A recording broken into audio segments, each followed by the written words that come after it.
we get into the actual game, though, the more I think that maybe Gaster isn't quite as directly involved as I had hoped. No, that's wrong!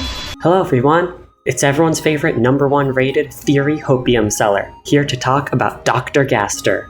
So, I recently watched Misty Sparkles' new Gaster video, and while it is a good and entertaining video, I think she missed a lot of important new Gaster evidence. In the end, she comes to the conclusion that Gaster probably won't be directly involved in Deltarune's plot and will stay as an observer, which I respectfully disagree with. So in this video, I will go over evidence from the new chapters to argue that Gaster is not only directly important to the plot of Deltarune, but that we will meet him and he will speak to the main characters.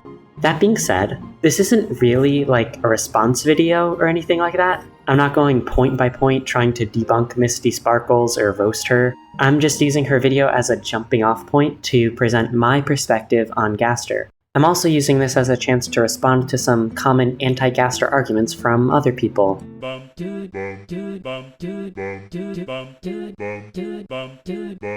This is also not a recap video. I'll be going over new Gaster evidence and theories from chapters 3 to 4, but I'm going to assume that you're already familiar with Gaster evidence from Undertale and Deltarune chapters 1 to 2. If you somehow clicked on this video without knowing who Gaster is, or you just need a refresher, I'd recommend the video, All WD Gaster Appearances and Why He Is Key by Lore Facts TV, which is a very thorough library of Gaster evidence. Alternatively, if you just want a quick 30-minute recap, I'd recommend Who Dr. Gaster Is and Why That Matters to Deltarune, which is also by Misty Sparkles. That's enough intro now. It's Gastering time!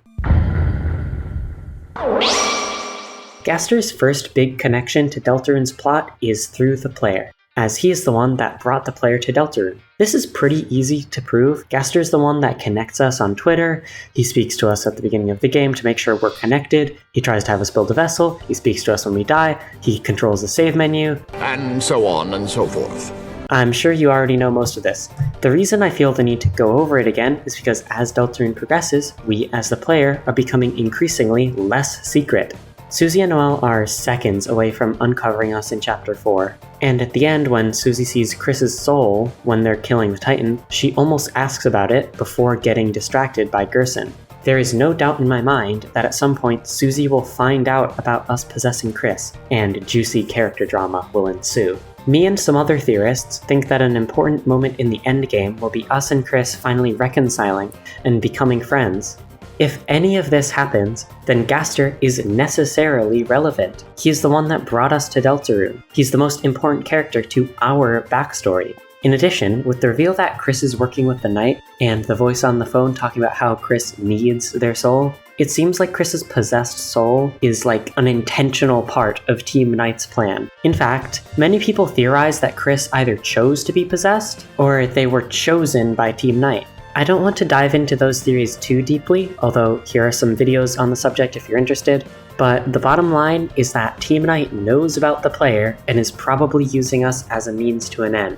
You can also tie this to the theory that Gaster originally intended to put us in the vessel, but was thwarted by the second voice, who put us in Chris instead. Most people think that the second voice is either the Knight or some member of Team Knight, and this fits pretty well with the evidence that Team Knight is using the player as a part of their plan. If this is true, then it makes Gaster even more important. It means that he's an enemy of Team Knight. In a similar vein, many people theorize that Gaster is connected to Rousey's backstory, even before the new chapters. A common prediction was that Rousey was either created by Gaster or was somehow taught his prophecy knowledge by him. From what I can tell, these theories have only been strengthened by the new chapters, with Rousey talking about how he didn't ask to know what he knows and how it hurts him. He seems to mirror Jevil and Spamton in that way. While they've fully given in to nihilism and desperation, he's still barely hanging on. If it's true that Gaster taught Rousey his forbidden prophecy knowledge, then that means Gaster is important to the backstories of 3 main characters. But it's not just through the player that he's connected to Chris's backstory. So, in order to establish this, I need to lay down a ton of evidence first. We know that several years ago, December Holiday went missing. We know that similarly, something spooky happened to Chris by the bunker, and they told the other kids about it. And we know that afterwards, Chris went to art therapy. We know that around the same time, Asgore and Toriel divorced, and Asgore got fired from his position as police chief. Since then, Asgore has become very poor, made a conspiracy board, and started talking ominously about how we'll show everyone the truth. And finally, on the way to the secret art therapy room, an organic gives a cryptic, jumbled up warning. Lost where the forest would grow, the children followed the pointed tail, the poor children. I, along with many other theorists, argue that all of this is connected, that there was one awful event years ago that caused all of this. We think the poor children that the organic mentions are Chris, Des, and maybe Azrael or Noel. Connecting the organic story with our knowledge of the disappearance, it seems like the kids got lost in the forest, they followed the pointed tail of some evil creature, and then presumably something horrible happened. Des got kidnapped and Chris got traumatized. Many people argue that Friend is the one with the pointed tail, and Friend is the one that kidnapped Des. I think that's reasonable. There's good evidence for it. If you have no idea who Friend is, then it's this thing. I really don't have time to explain it in more detail than that. Sorry. I'd recommend you watch the first half of Spooky Dude's Friend video if you're still confused. The point is, it seems like the pointed tail referenced by the organics is the tail of Friend. That being said, I think it's likely that Friend is either a minion of Gaster or is related to him in some way. I also think there's a distinct possibility that Friend is Gaster, but I won't really get into that. The evidence for this is pretty simple to explain. The prophecy refers to Friend's tail as the tail of Hell, and Hell is actually referenced a couple times by characters with prophecy knowledge. With how important the angel and heaven are to the prophecy, it makes sense that Hell would also be a part of it. This is relevant to Gaster because Gaster has a lot of devil symbolism, the most obvious of which being his association with the number 666. So it makes sense that he would be related to Hell. That was a lot of information I just threw out. Let's do a quick recap to recenter ourselves. Years ago, there was an event where the kids got lost, where they followed something that wasn't meant to be followed, and something awful happened around the bunker. We have no idea exactly what happened, but we know that it led to Des disappearing, Chris being traumatized and attending therapy, Asgore losing his job and becoming a disgraced conspiracy theorist, and probably to Asgore and Toriel's divorce too. It also might have led to Carol becoming so overprotective of Noel. She's already lost one child. She wants to hold on to her remaining child as tightly as possible. Literally, the majority of Deltarune's open plot threads lead here, and it all comes back to the bunker. The bunker the Knight took Undyne to. The bunker we need to find all the codes for. The bunker that makes freaking Gaster noises! All roads lead to the bunker. The bunker is 100% an endgame location. It's technically ambiguous if what I call Gaster noises are only associated with Gaster. It's possible that they're just the sound of the dark world meeting the light worlds, I guess. Still, something had to have kidnapped Des and traumatized Chris. Gaster and Friend are the only suspects we really have. Like, who else could it be? Icy? I guess it's possible that it was all Friend and Gaster had nothing to do with it. But like I said before, Friend is associated with Hell, and Gaster is associated with the devil. This seems very intentional, so I think it's likely that they're connected. There are many things connecting Gaster to the Deltarune prophecy, and I want to go over the biggest ones before discussing their implications. Let's start with some clear-cut connections. Firstly, the prophecy is said to be foretold by time and space, and Gaster was shattered across time and space. Similarly, the prophecy itself says that it was whispered among the shadows, and Gaster is a character heavily associated with darkness and shadows. More explicitly, the hymn in Chapter 4 directly quotes Gaster's entry 17 with the phrase "shadows cutting deep."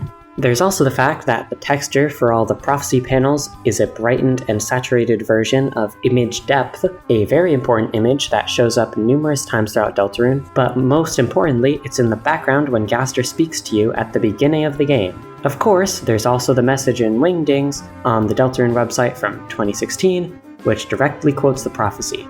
Finally, the one that sparked the most discussion, the last line of Chapter 4, "How much longer now? My Deltarune." Again, that was a lot of information I just threw out. So what kinds of conclusions can we actually draw from this?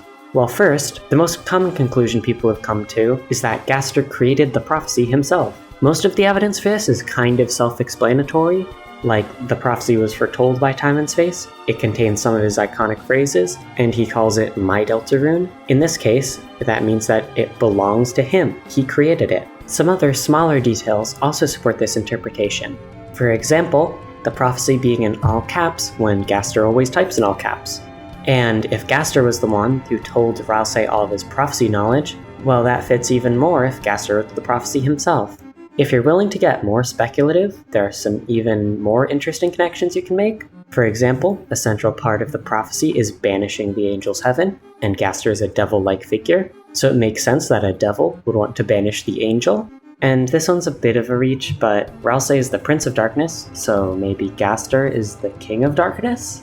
Now, this is all nice, but Gaster having created the prophecy is not universally agreed upon.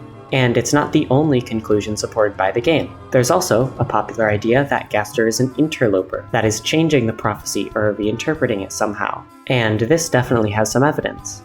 For example, in some old tweets, Gaster calls Deltarune a new future, which can make sense if he created the prophecy, but makes more sense if he's altering it. The Deltarune that we play is a new future, a new prophecy, as opposed to the old one. This is further supported by Gaster consistently calling Deltarune an experiment. What if the central question of the experiment is, what happens if I change the prophecy? Now, I get that this is more speculative than the previous idea, and it also elicits more questions. The biggest of which is probably, what did Gaster change about the prophecy then? And the answer to that, of course, is we have no actual way of knowing, but there are many theories. The most prominent one being that Gaster added Susie to the prophecy, possibly replacing Noelle. The evidence for this is mostly in the phrasing of the prophecy about the girl, and how it really doesn't seem like it should be about Susie. Now, there's a lot more to this theory than just that, and I don't really have time to get into all of it, so instead, here are 2 videos that explore this theory more in depth. They're both pretty good. Another idea is that Gaster changed the prophecy by bringing us, the player, into it, and that's why he needs us for his experiment. Now, like with all theories, we can't just rely on evidence and lore when theorizing about Gaster.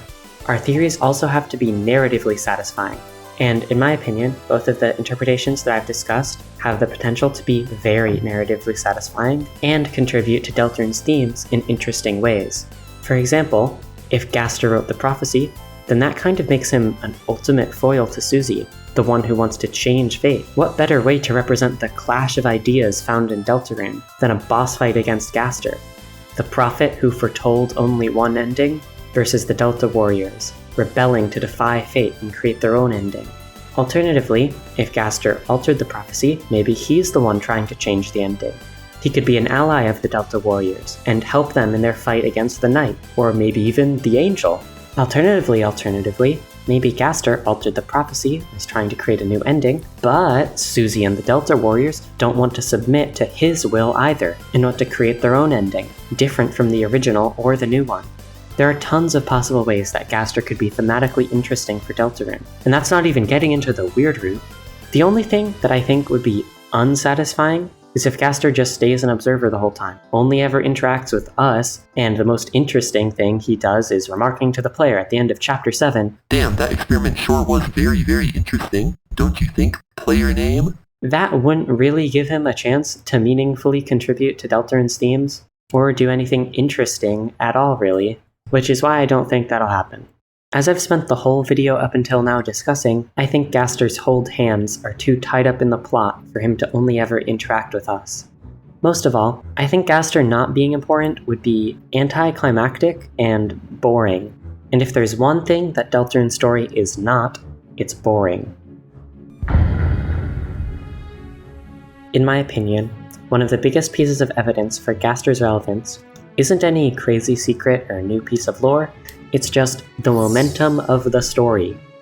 If there is one thing the new Deltarune chapters taught us, it's that Deltarune's story takes bold steps forward, contrary to some people's expectations.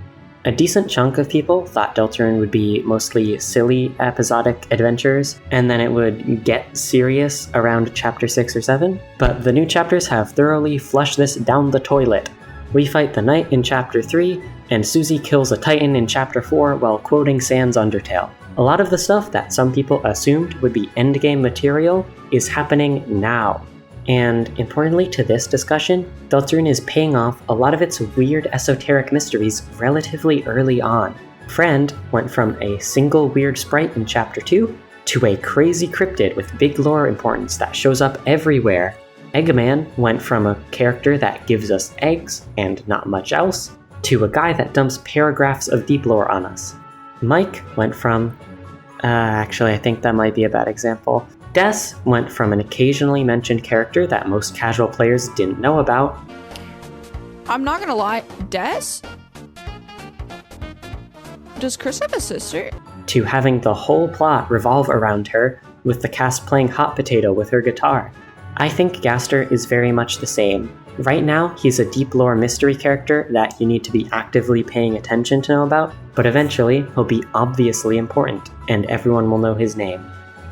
On a more personal, fangirl note, can you imagine how cool it will be if/when Gaster does show up? Whether it's as a final boss, as an ally, or anything else. It'll be so satisfying to finally see his real form after a decade plus of build-up, to hear his real theme, and to hear him say his iconic catchphrases.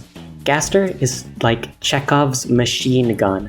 When he finally fires, he can make so many things click into place and stir up so much emotion in longtime fans. Some Deltarune fans have this weird mindset that it's somehow bad to get invested in mysteries like Gaster. They're like, by caring about Gaster, you have fallen into Tricky Tony's trap, and you will be got in the end, when he never amounts to anything. When, in my opinion, that goes against the way Toby has written mysteries in the past. Let's look at Flowey as an example. He also takes over the Undertale Twitter, shows up at the beginning of the game, and disappears. But then he shows up again at the end and turns out to be the most important character in the game.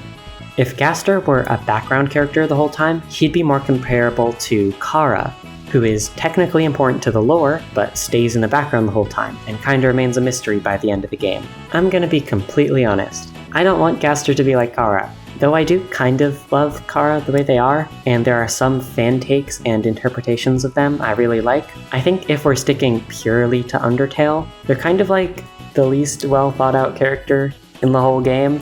So I think Gaster staying in the background the whole time and remaining a mystery would not only make for an unsatisfying story, but it would be weird and out of character for Toby Fox. Why would he build up a mysterious character like Gaster this much if it was just for the sake of mystery and background lore, but nothing else? He's not Scott Cawthon. Toby doesn't hate his fans either. All signs show that he loves the Deltarune community. I assume that's why he does things like the Spamton sweepstakes, because it gives Deltarune fans extra material to think about while they wait for big new chapters. So that's why I have faith that Toby will pay off all of this Gaster lore. I think the reason Gaster has been built up so much is because he's a plot-relevant character, and not just like ARG bait for the sake of messing with us.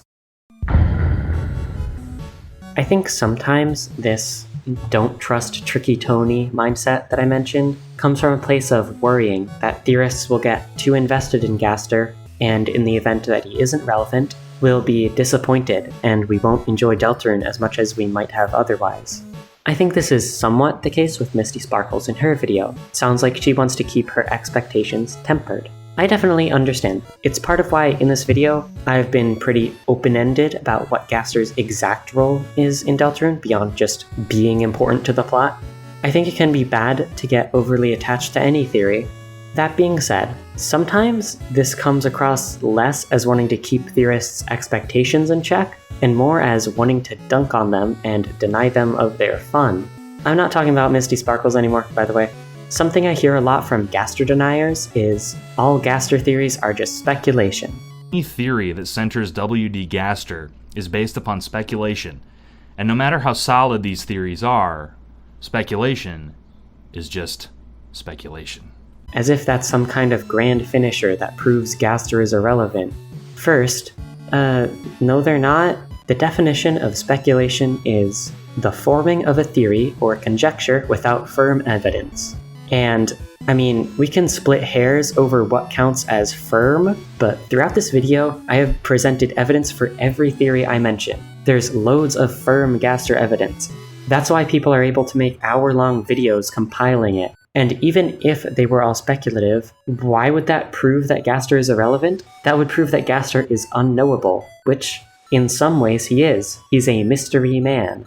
But that doesn't mean that it's bad to try and figure him out. And through the process of figuring him out, we can figure out interesting things about Deltarune's story and themes. And perhaps more importantly, we have fun. This makes me wonder, is this argument actually about Gaster? Because sometimes it feels like people are using that as a proxy to tell Deltarune fans that they're having the wrong kind of fun. In general, some people who make Deltarune videos have this weird, antagonistic relationship with the Deltarune fandom, where they feel the need to prove that they're a better Deltarune fan, that they're more Toby core than the rest of the fan base. And most of the time, it just comes across as like really weird and mean. I've seen YouTube comments that say things like, "The theorists are ruining the fandom by only talking about Gaster." Well, first of all, theorists don't only talk about Gaster.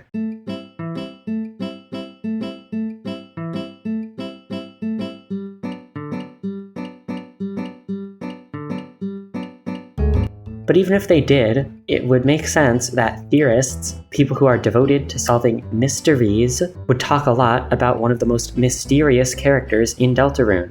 This is what they enjoy. Let theorists have fun talking about the wingman. Besides, video game theorizing isn't meant to be this hyper-rational science. Sometimes speculation and crack theories can help you think about games in ways you otherwise wouldn't have. For example, when Jaru Jaru first unveiled his night theory, Oberon Smog, it seemed extremely far-fetched. And it was. But it did get us thinking about Dustners, which were a very speculative concept at the time. Then Chapter 4 came out, and what do you know, it has a Dustner very similar to Oberon Smog. I think there is an interesting conversation to be had about the different ways that analysts, theorists, and writers think about stories, and their different thought processes. But most of the time, when people talk about these differences, all they end up saying in the end is, "theorists dumb," or "fanfiction cringe." Which, kind of reductive. So, I don't think grandstanding about who is the best fan, or who understands Toby Fox the best, helps anyone. You don't have to believe all the Gaster evidence I talk about here. You don't have to agree with anything I say in this video. But at the very least, don't hate on people or call them stupid for liking Gaster. Let us have our fun with the mysterious man Toby Fox has given us. I think that's all I have to say now. Do you like my new Sona? I like my new Sona. It was drawn by Touhou WWW. Go check them out. All their links are in the description. I'm really excited for Undertale's 10th anniversary. Actually, I made a mashup for it. If you want, you can go check that out. So yeah, that's everything. Bye bye.